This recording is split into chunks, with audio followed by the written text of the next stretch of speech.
This is Akosua Edwards, and you are listening to Caribbean Power Lunch.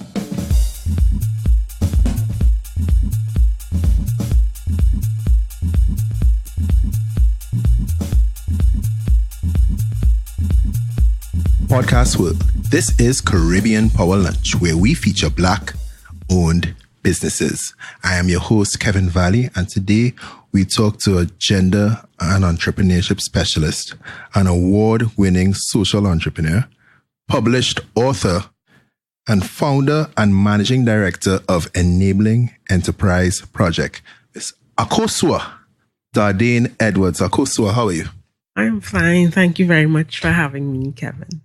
So, Akosua, what is the Enabling Enterprise Project? Tell everybody about the work that you guys do.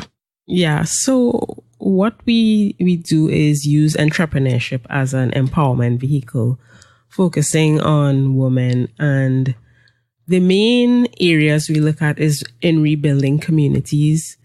So if there's a natural disaster or sometimes in different parts of the world, civil war or any kind of uprising like that, a lot of times the women are left to do the rebuilding of the communities. So we look at teaching them to fish, really. So using entrepreneurship as a empowerment vehicle to not just earn a living, but to build self-confidence and resilience and tap into those qualities. And in this part of the world, we use the entrepreneurship in rural areas using natural resources. So we look at what you already have and use that to start the process. So that's it in a nutshell, really. At the end of it, some of the businesses work and some don't, but the process, it builds resilience, it builds self-confidence, it builds self-love. All right, so you have three books. You know, first one talks about what did I learn today, lessons on the journey to unconditional self-love. You have a second book where Why Are You Here? The truth about living in service, love, and personal power. And the final one is a Bootstrapper's Way, exploring the use of financial bootstrapping by women entrepreneurs in Trinidad and Tobago. Right, but Akosua, before we speak about that, I mean, first of all, are those books related to are those parts of your business, or is that just your personal endeavors? Well, the two books came out of my journey in building businesses in East Africa. So I started learning from the woman that I was charged with supporting. So it's really my story and how I found myself in the middle of a situation where I needed to kind of learn the same qualities I was trying to teach. Interesting. And you know, and I keep saying the name Akosua, right? I said, where's this name Akosua from? Yeah. And according to my friend Google, it says Akosua is an African girl's name. Yeah. Right? And it originally means born on a Sunday. It's actually Ghanaian. It's a Ghanaian name, born on a Sunday. Girl born on a Sunday. You know, and it's funny that, you know, you get this African name and now, you know, you spend most of your life traveling and working throughout Africa and everything. I think when my mother gave me the name, she didn't envision that at all. She was really intrigued with Africa, having never been there. And, you know, she wanted to give me the name coming out of getting involved in the 70s Black Power movement here. Oh, she was in that? Yeah, she was not actively involved, but she was really... Dagger and all those guys? She was really into that kind of thing. So I came along after and she wanted me to have an African name to know that I carry responsibility. Okay. So, I mean, it's all right. So, what was it like? Because I listened to a lot of your interviews, right? Yeah. And you tell a story about, you know, you in Uganda and everything. And the lady asked you 3 questions. Yeah. Who are you? Yes. Why are you here? Yeah. And what are you going to do with your story? What are you doing with your story? Yeah. All right. But I mean, I heard the response that you told her. Yeah. And when she put you in the corner and everything, and we'll get to that story. Yeah. All right. But I never get to actually hear, but who is Akosua? Where did Akosua come from? Maybe I need to get that free book from Amazon Yes. also. But I want to hear, like, how did we even get to Uganda, right? Yeah. So, where did this all start? So I understand you were trained in accounts. Yeah. You had a high profile position at one of the state enterprises in Trinidad and Tobago, and then you were terminated on national television. Tell us about that. Yeah. So I studied most of my time in the UK. So I wanted to come back to Trinidad and Tobago after studying and getting experience. And I was on this track in my mind, to become a very young finance director. Mm-hmm.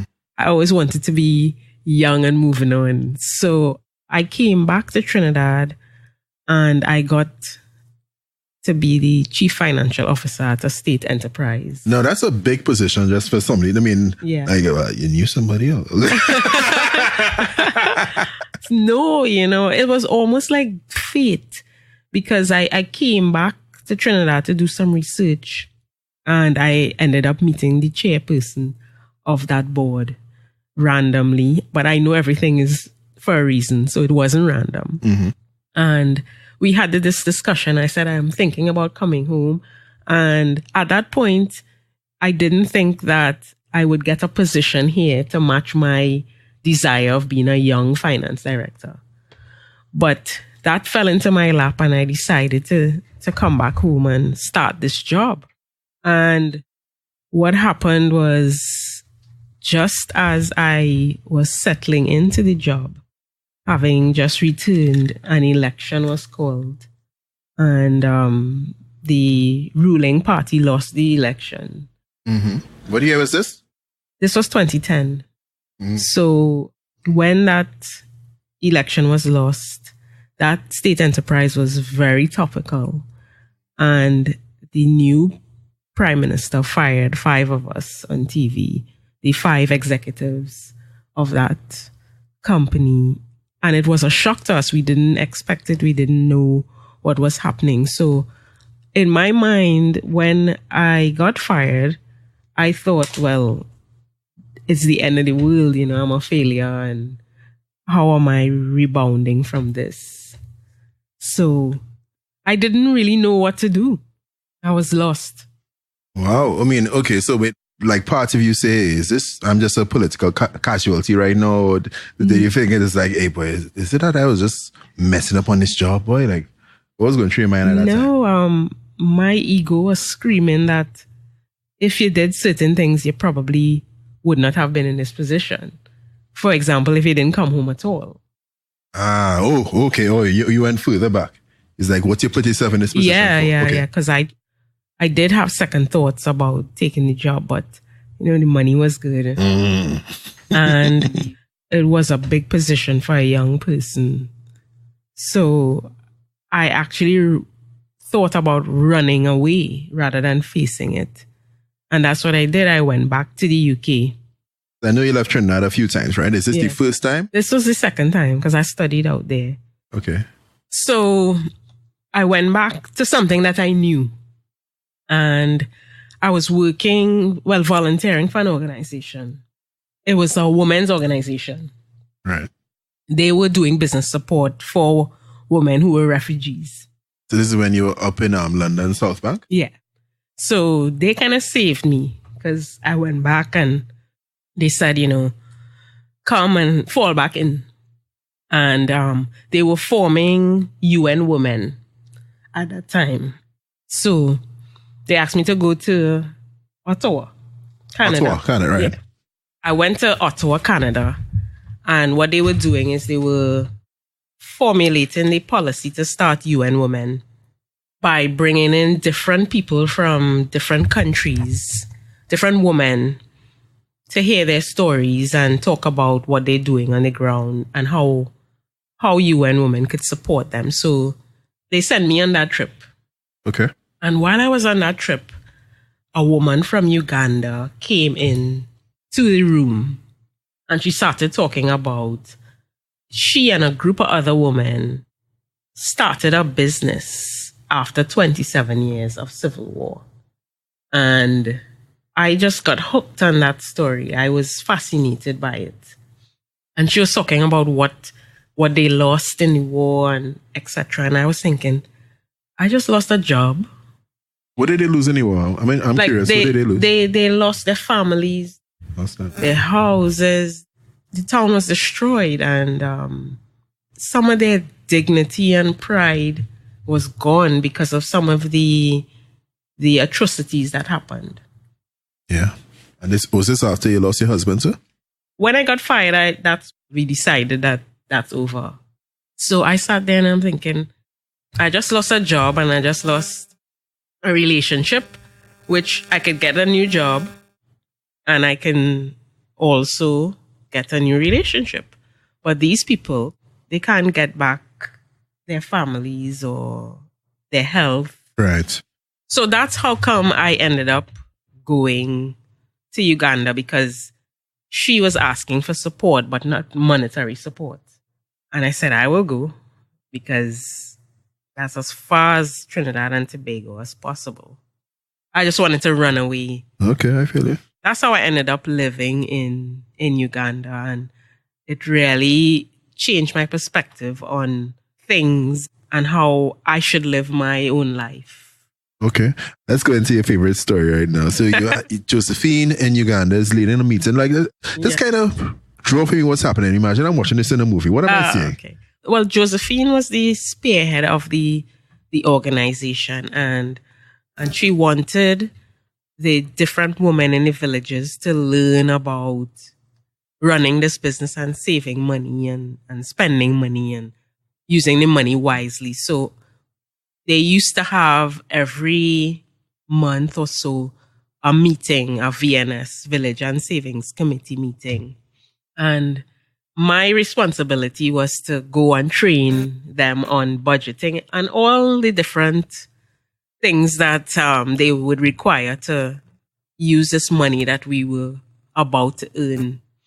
You know, it's so funny that everything is a celebration out there, and I got there and they were celebrating that I came, and you know, they were dancing. And Madam Akosua. What? And they form a circle, and in order for you to get into the circle, you have to say who you are.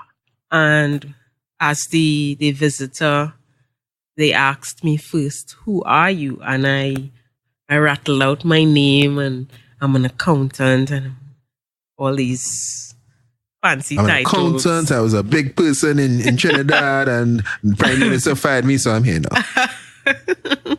Something like that. Okay. Because at that point, I didn't really deal with what had happened home. I didn't deal with that. So I was really looking for validation and self-importance outside of myself.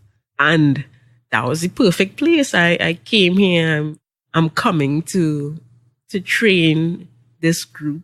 So it's new beginnings. You get to reinvent yourself. Yeah, but not from a place of enoughness. It was just from a place of ego. Mm. And when they heard who I was, the circle didn't open for me to enter. After all that dancing? Yes, after the lovely welcome. And she asked me again, you know, who are you? Not what you have. Who are you without those things? And I didn't know what to say. And I kept repeating what I do and where I came from and all of that lovely business. And they put me in the naughty corner. They told me, go on the side, sit down, think about who you are. And then when you know, we'll open the circle. A big woman like you, they tell go in the corner and think about what you just said? Yeah. Okay. Yeah, you don't enter until you know who you are. And I sat there and I'm writing, I am Akosua. I am Akosua. And nothing else would come for a while. And I was mad. I was embarrassed. I was upset. And then I just said, let me just calm myself and think about this, because I'm here and they are patiently waiting for me. And from that moment, I sat there and I thought, okay, so how do I want to show up in the world? Who am I without any of the titles that I called? And if those things are stripped away, and which they were, then how would I describe myself? And that is when I sat there and I came up with a paragraph describing who I was without the things. And then I went back to them and just a paraphrase, I said, my name is Akosua and I'm here in love and in service. And I was let into the circle. And from that moment on, I started to pay attention to where I was and what I was doing with these women, because it said to me that I was not the person that they fired. I wasn't defined by that, and I am not defined by what I own, but I could define who I am. And when I show up, it must be in a way that improves where I am, rather than just look out for myself and suck the energy out of where I am. So that sounds like a whole lot of Western deprogramming, right? Yeah, because absolutely. We are born, we are educated, we are told by our parents, study hard, work hard, accomplish this, pass this exam, go to this school, get this job or whatever. It is like we tend to be our accomplishments, even if it's not academic. Let's say, all right, train hard, run faster, swim faster, throw harder, punch harder, whatever it is, drop a better rhyme, make a better calypso, beat the pan better. It's like we are what we do, as opposed to being who our heart is. So like, how was that for you in terms of actually trying to get into that place, into that space where you're saying, okay, when I peel back all the layers of everything I've done, you're peeling back 30 odd years of programming. How did you decide, okay, how were you able to come with an answer that got you out of the naughty corner and into the dancing circle? Yeah. As I sat there, I just started to pay attention to where I was. I mean, how amazing was it for me, a young person from a village in San Fernando, South Trinidad, to be in this village in northern Uganda, affecting the lives of 900 women. And I just got fired from a quote-unquote big work, big job, an important job. So as I sat there, I thought about, I must have something to contribute. And then the women were telling me that the things that you own and the things that you accomplish says something about you, but it can't be who you are. And what they were saying to me is the things that you have and what you gain show that you're disciplined. You're a disciplined person to study this hard and to save money. You're disciplined. So it's about those characteristics. It's not about the things per se. And that kind of helped me in that moment. But after that moment, I started paying attention to everything in a moment, rather than I'm sitting there and I'm thinking, okay, well, what do I have to do tomorrow? Do I have anything to do tonight? Or I didn't do this and I didn't do that. And just being present and listening and learning from people who had a different experience. And it was difficult because I was conditioned to prove to people that I can do a job and I can do certain things.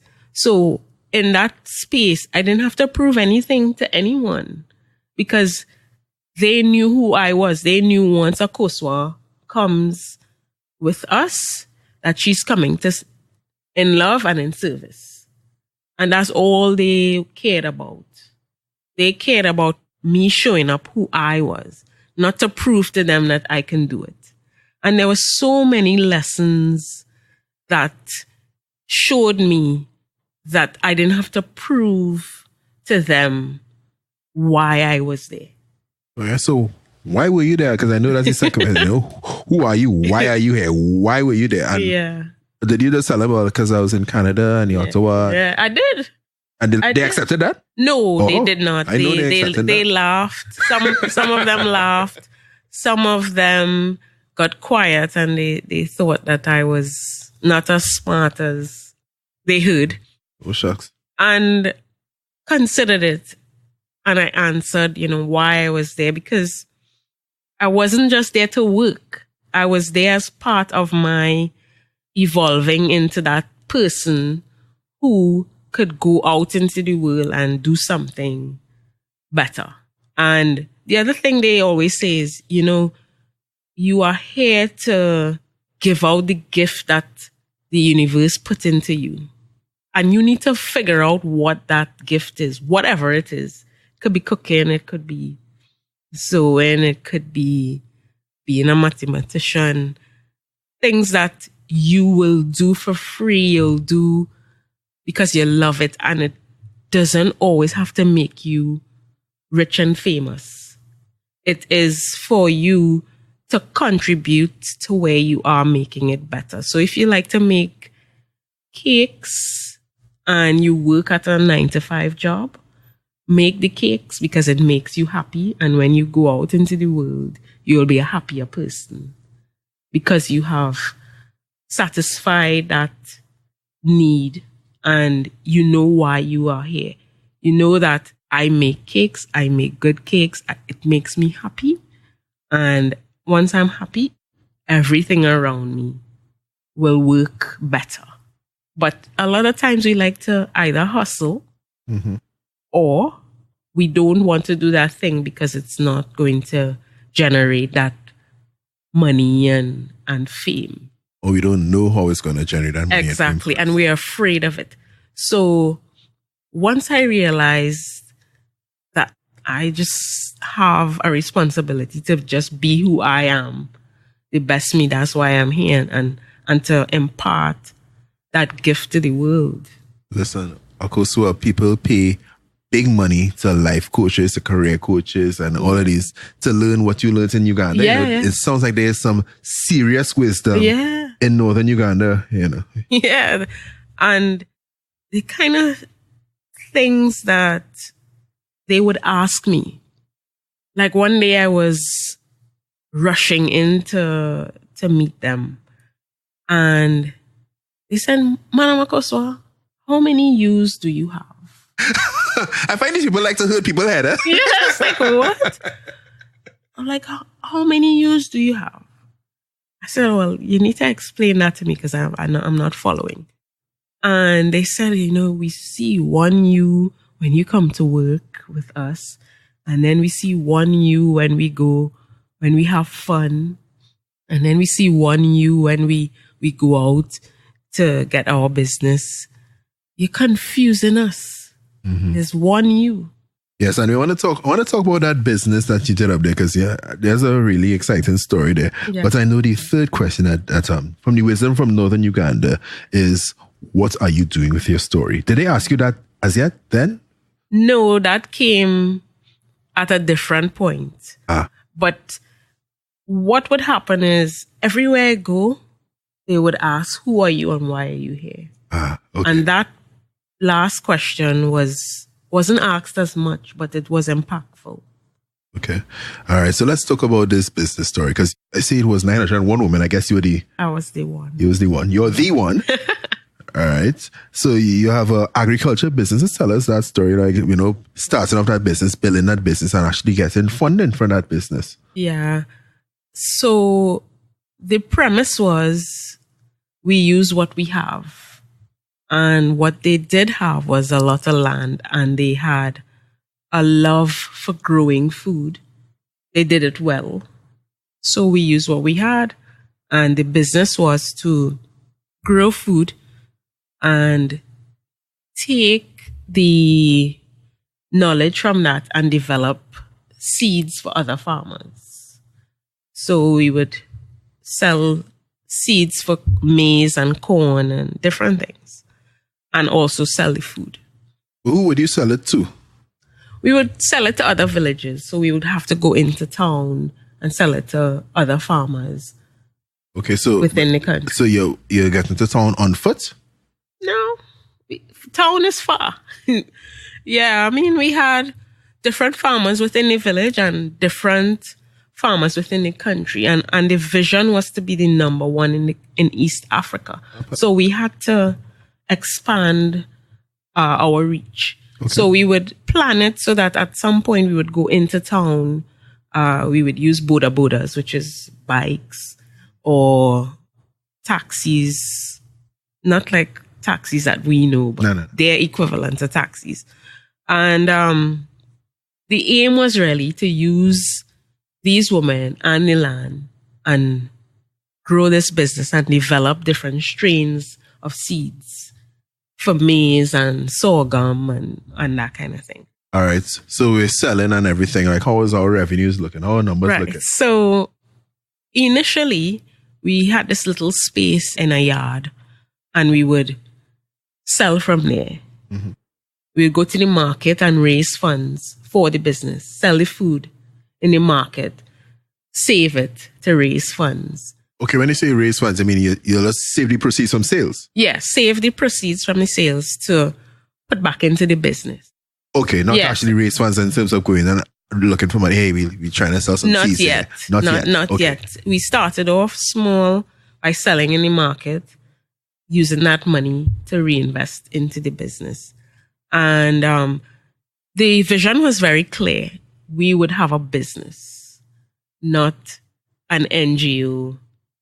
And profit, ask for grant. Yeah, profit. Yeah. Trade, not aid.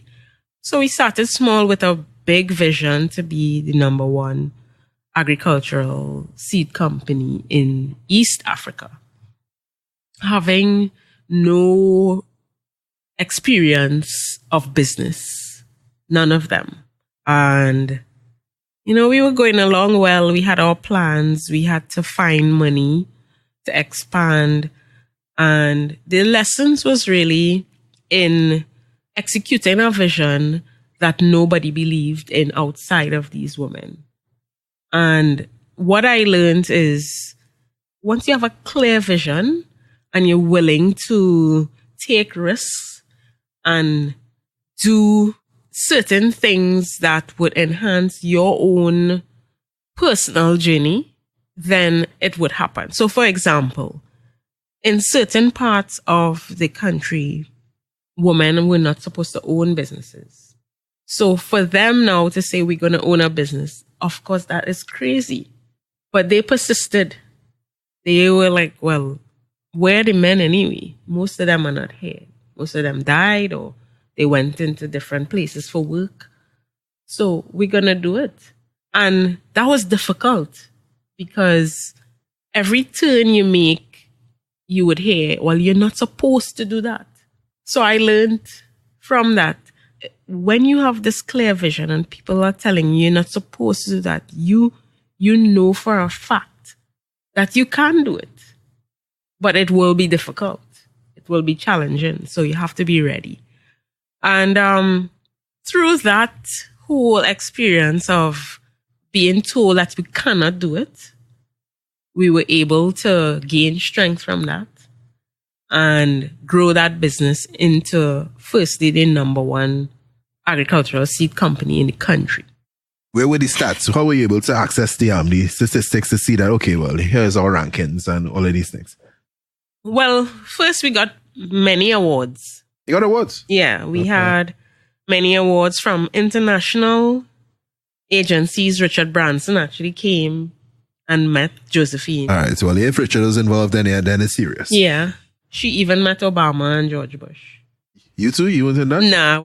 I just met the prime minister and president of the country because more awards were given.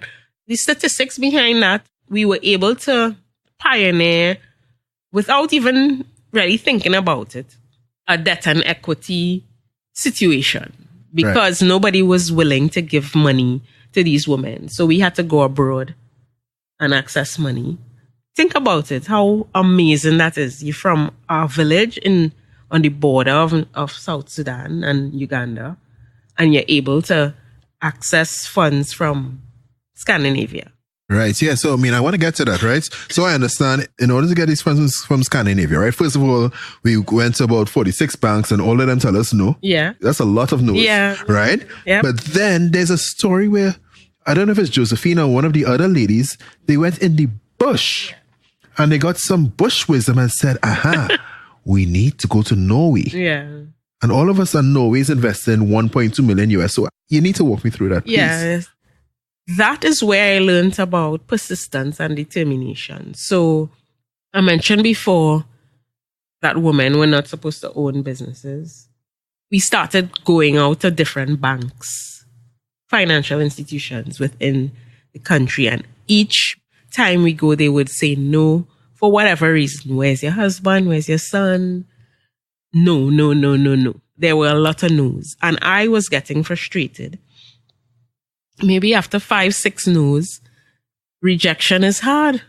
And what would happen is she would disappear for a few days and then come back refreshed and raring to go. Come on, Madam Akosua, let's go. And I would be baffled. I would ask, well, what happened in the last few days that have you so upbeat? Mm-hmm. And she would say, I went to the bush and you need to find your bush. Just Josephine? Yes. All right, Josephine. So I'm like, what? What are you talking about?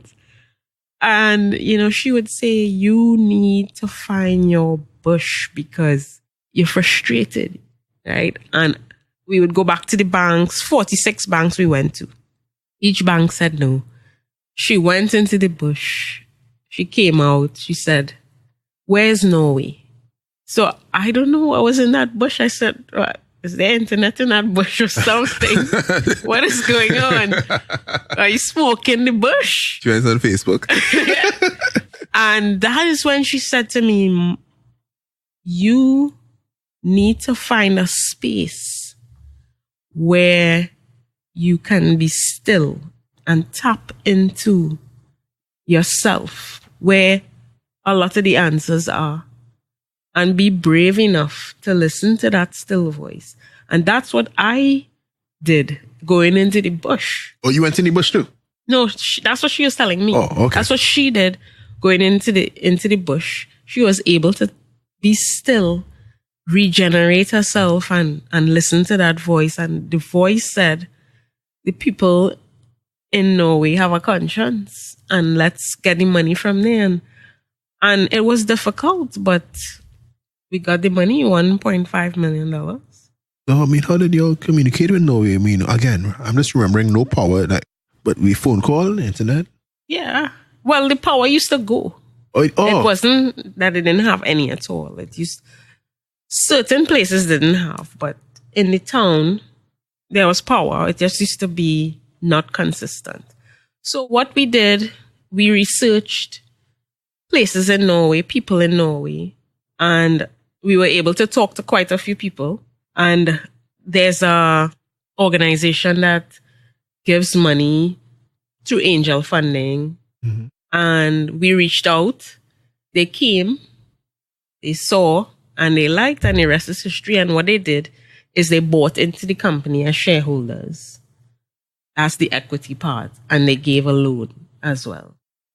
So once we got the money, she said, now we're finished. Now we can celebrate because we do it until it's done. We don't give up. You find your still space and you regenerate. And I mean, that's so applicable anywhere. Anywhere you are, you can take the time to find that still place where you can listen and tap into your own power. And since I've been back here, I've been using Christmas time around December to find my bush. To find a bush? Yeah, well, to be quiet, be still.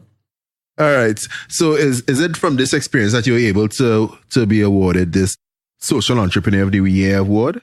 Yeah, I think that was the main driver behind it because, I mean, coming from that, having a state-of-the-art facility when we were just in a yard, rats running around. Oh, God. It was tough. All right. So let me zoom back out, right? Yeah. So, we started in accounts. We studied all these accounts and everything. We got this. We went abroad to London. We came back home. We got a big job. Money nice. Things nice. And then we got fired on national television. Breakdown. End up in Uganda. Build a business. Didn't get any equity fine. But we came back home and we got a social entrepreneurship award. All right. But now we want to write books. Yeah. Now we're giving TED Talks. Yeah. So, what led to that? While I was in Uganda, I had a journal. And in the journal, I used to write, what did I learn today? Because I was just in awe of some of the things that they were talking about and asking me, the kind of questions they were asking me every day. So I started writing in the journal about how I want to be, what kind of person I want to be in the world, how many yous do I have, how can I be of service? Why am I here? Every day I would write in my journal and it would lead me to some of the things that I chose as a definition of success, which didn't make a difference now. And to be honest, writing in that journal kind of saved me from myself, because running away from getting fired and getting divorced and losing the things that I thought made me successful was a big blow to me. I didn't really process it. So writing in a journal and being around those women helped me.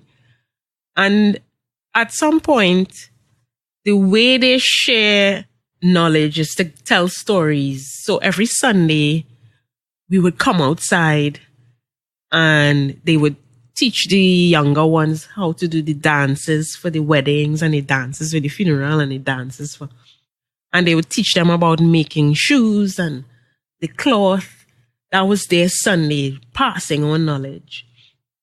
And they kept telling me, you should really tell your story.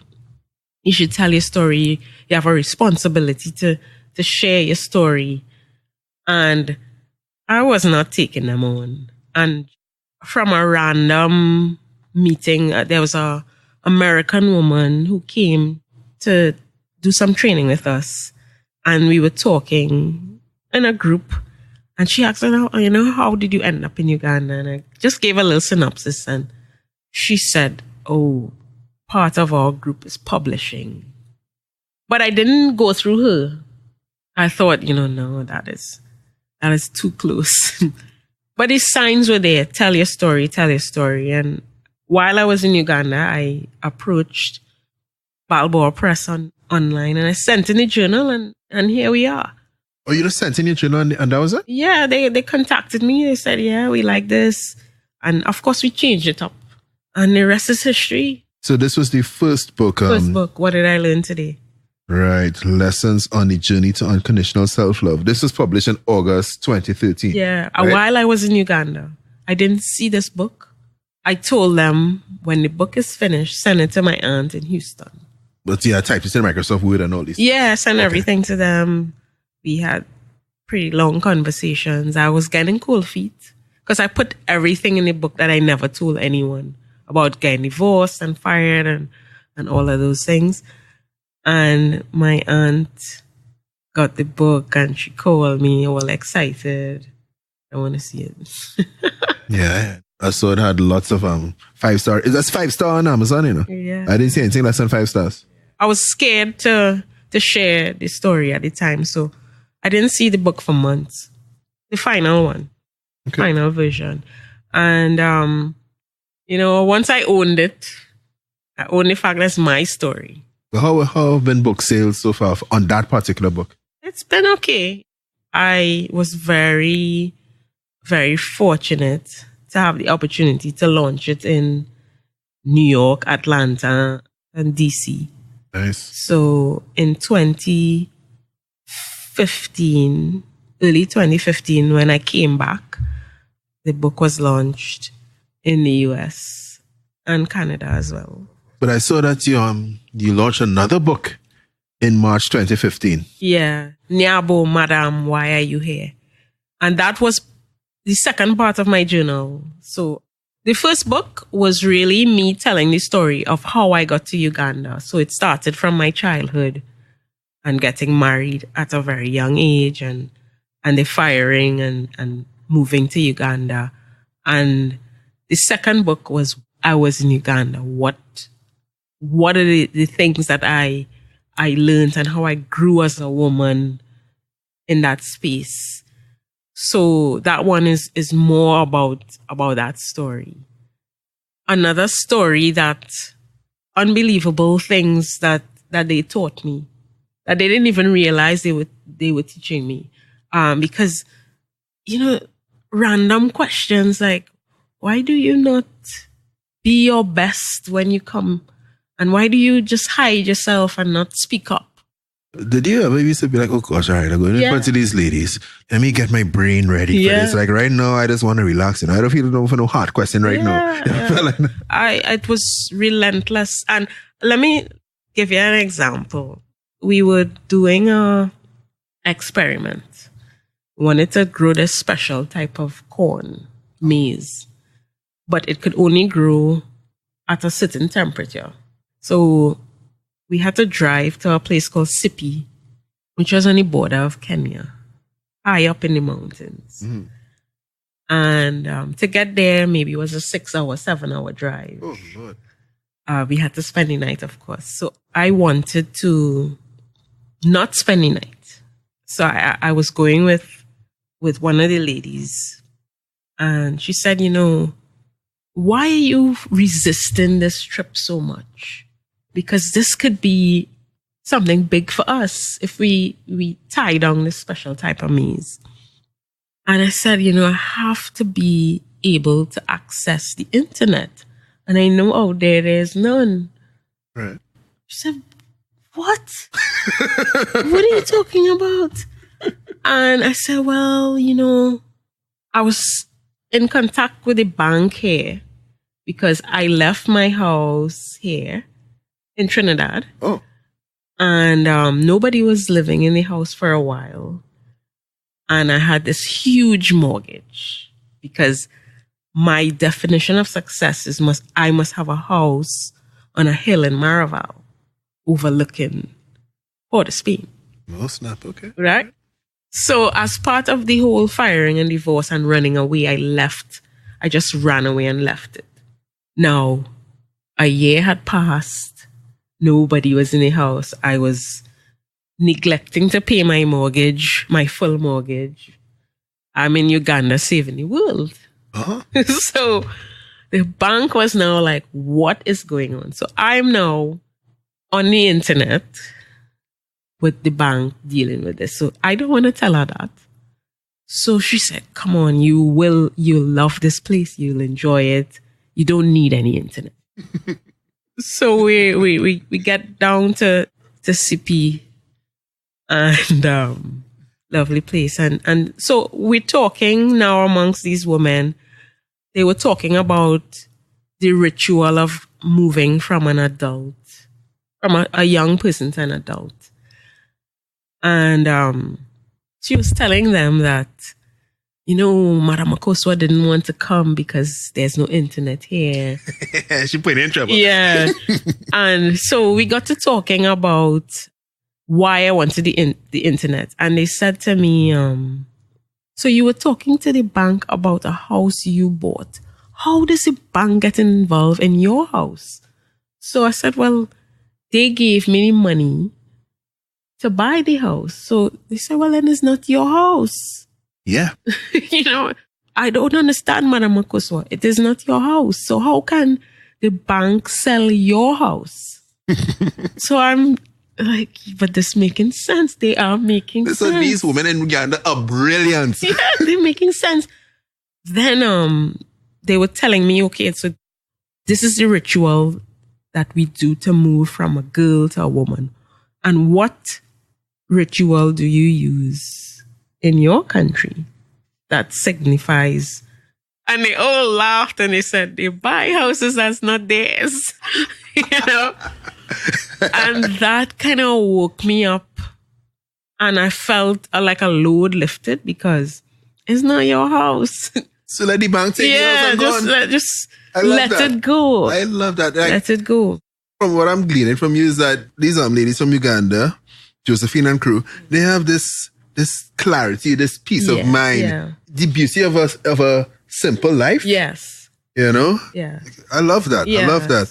All right. So you ended up writing a third book, right? And so you moved across from your journals and all these things. But I mean, I don't know if this book is also part of your journal because you speak about the bootstrapper's way, exploring the use of financial bootstrapping by women entrepreneurs in Trinidad and Tobago. So tell us about it. Is this back to your accounting training? Yeah. Well, that's a funny story to me now because after I got fired and I moved back to the UK, I decided that a PhD would make me successful.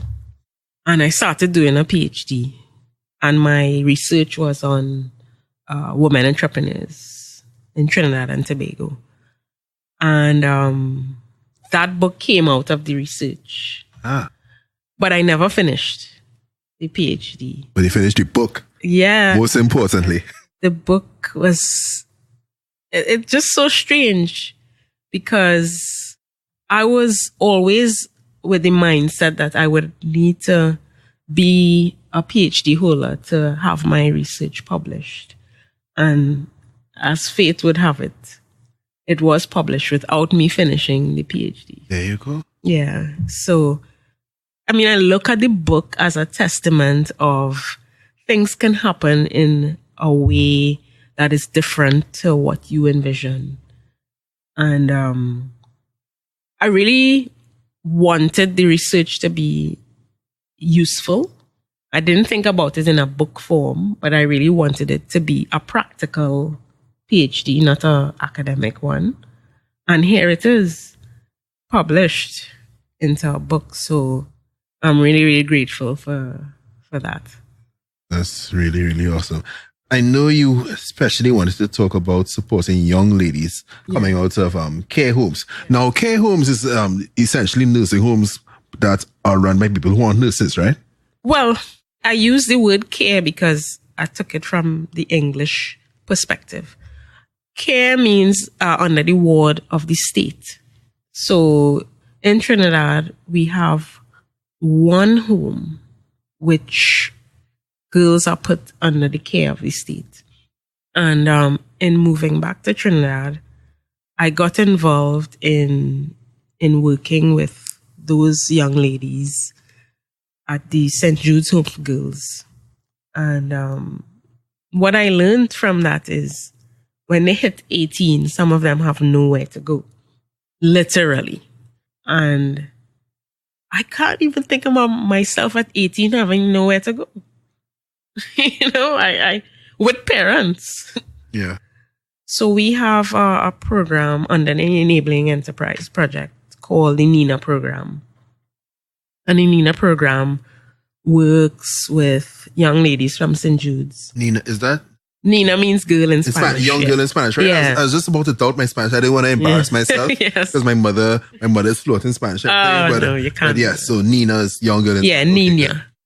And I think out of everything that I've done, this is the best thing that I've done so far because the lessons from it surpasses so many other lessons. Basically, there is a need for us to really focus on how we are in a situation where there's over 100 young ladies in a home because they are deemed beyond control, mainly, or they are given up by their parents for whatever reason. And when they turn 18, they're just out there with no guidance and no support to turn them into useful citizens of Trinidad and Tobago. So every year, 30, 40 young ladies come out into the world, into Trinidad and Tobago, that cannot be as useful as they ought to be. Where are we going? To me, it's mind-boggling. So we have this transition program that we started last year. Before we would work with them while they're at St. Jude's, we would use entrepreneurship as an empowerment vehicle as well. So they would spend 7 days with us where we would introduce them to other young ladies who have used their life in a positive way, having come from similar circumstances. We introduce them to women business owners, introduce them to some men to see that there are good men around. And at the end of it, they do a business pitch, and the top 3 would win a little bit of money to start something. And then once that time is up, we would meet them every month. And sometimes it would just be, a birthday party, or we go and have lunch, or we have a mentoring session. And then what we realize is, so when they leave the home, we can't just leave them, because what will happen? Where are they going? So that's why we started the transition part of the program.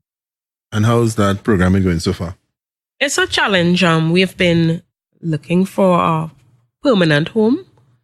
So right now we're in discussions with our family to lease their house and have a holistic transition program for these young ladies who, they've taught me so much about non-judgment and patience. Yeah. They even were able to teach me that there are people in Trinidad and Tobago who are willing to give back. Yeah, I was looking at the picture with at the Nina Jude's Home for Girls program. Mm-hmm. I was looking at that on Facebook. I can't remember who's the other person he partnered with. Cleopatra Burrell. Cleopatra Burrell. Yeah, right. She's a big supporter. Right, yeah. So I saw that. I was like, yeah, this is really a beautiful something. Yeah. So I want to go a little full circle right now. So at the beginning, we said the name Akosua is a girl's name of Africa, and it's actually Ghanaian, yes, right? Origin, meaning born on a Sunday, yeah, right? And you spent a lot of time in Eastern Africa, Uganda, Kenya, doing these things. Mainly Uganda. You lived there for a few years. Yeah. You got schooled, right? And you worked, and so. and you built a company for other people to own equity, right? All right. But your first visit to Ghana, the origin of your name is only just last month, December 2019, for November. the year, November, right? For the year of the return. Tell us about that. Yeah, and that was an absolutely amazing trip to Ghana.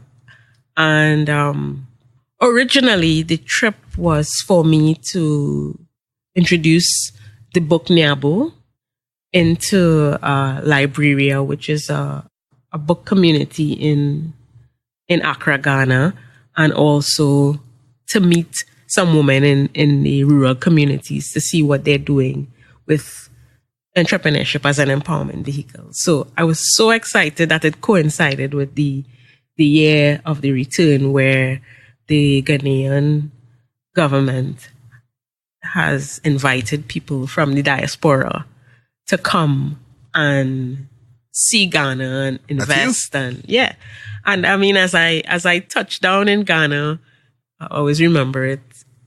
The immigration officer took my Trinidad and Tobago passport, and he opened it, and he saw my name was Akosua. And he said, that's his cousin's name. And he said, when did you change your name?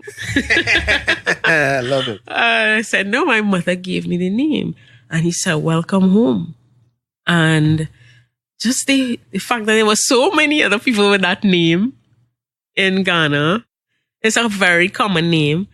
The thing that stood out for me, two things. One, the people are absolutely amazing and friendly and open. The second thing is going to the Cape Coast, where there's a door of no return. Yes. The door of no return is the last door that the Africans went through before coming to the Caribbean and the Americas. From the time they entered Cape Coast, they became enslaved. So going to Cape Coast Castle and seeing where our ancestors or my ancestors left from, because to actually leave, you had to be a survivor, because that holding bay was so excruciating and humiliating, and without clothes, you were bound and chained, you were treated really badly 3 weeks before you left that door. So it really said to me that I really have a responsibility as one of the survivors, as one of the ones who survived through that journey, to make something better of my life and to make where I am significant and better, because people died on that journey, and just seeing it and you almost kind of feel the emotion while you're at the door, because out the door is water and you go on this boat. The way they kept it was amazing. I don't know how they kept the hurt, they kept the feeling, they kept the authenticity of the place, and that to me was significant. And I think I came back here with all of the emotions and lessons from that trip, knowing that I have an important job. I know now for sure why I am here and what I will do with my story. So it's almost like full circle. Indeed. I mean, that's really interesting. And yes, you're thinking that the world was a really crazy place 30, 40, 50, 60 years ago. When you look at what was happening like in Germany, Poland, and all these things, in terms of what's happening on the Jews side, and then you look across to what's happening in terms of the slave trade and everything. Yeah, man, that's crazy. All right. Yeah. Akosua. Yeah. As we get ready to wrap, I want to ask you some questions that you're accustomed to hearing, right? I mean, we want a nice streamlined answer here. So, Who are you? Why are you here? And what are you doing with your story, Akosua? Yes. Who am I? I am Akosua. I am divine, courageous, patient, and compassionate. I am a child of the source of all things, and I am love, and I'm here in service. All right, Akosua. I'm giving you open mic, open forum, open platform. Is there anything else that we haven't covered today that you want to make sure and get out to the podcast world before you wrap? Yeah, well, a couple of things. One, I want to commend you for this podcast and for giving so many of us an opportunity to tell our story in a way that we feel safe. I congratulate you on it, and I wish you all the best and hope it continues and get out there as much as possible, because telling our stories is a way of reflecting back to us how great we are and how much power we have. So, well done on that. Thank you. The other thing I want to say is, in Trinidad and Tobago, a lot of times we have this tendency to take where we are, where we live, for granted. This place called Trinidad and Tobago. But I want to suggest that we stop and reflect on how wonderful we have it here. And if we take the time to build on what we have, we will be in a better place. We would be a better place. We would be a better country, and we would be better citizens. But we focus a lot on what we don't have and what we should be doing rather than what we have. Not to say that it's perfect, but in being grateful for what we have, we multiply it rather than complaining, because complaining gives us the impression that we're doing something. But that energy, complaining without actually doing anything, and you don't have to do anything big. You could start right where you are by being mannerly, by being clean, by not littering. Simple things like that would enhance not just ourselves, but where we are in Trinidad. So I would like to say that if we all get together and do something every day. 1, be grateful, and 2, focus on what we have, and 3, share our stories in a way that promotes growth rather than judgment, then I think we would be a much better place. Podcast world, there you have it. Who are you and why are you here? With Akosua Edwards. Subscribe to Caribbean Power Lunch at caribbeanpowerlunch.com/subscribe. Check us out on Castbox, Spotify, Stitcher, Apple Podcasts, Google Podcasts, wherever you listen to your podcasts. And with that, Podcast World, Akosua. Thank you very much. We are out.